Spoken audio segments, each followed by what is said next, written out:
Sallançak bağın uğran tüycü kudülür hayran dert belalardan qoran dirmanımsın ecem can mehribanım can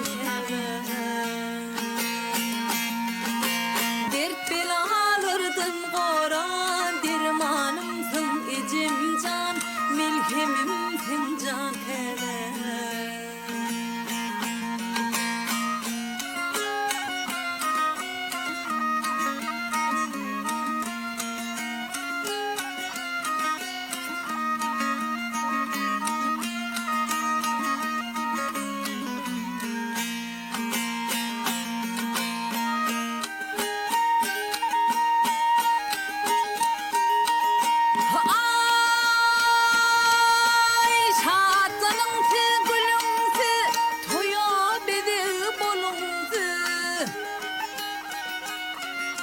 Artık çoluk suyumsu görüldüm cemcan Nur çaylan yüzümden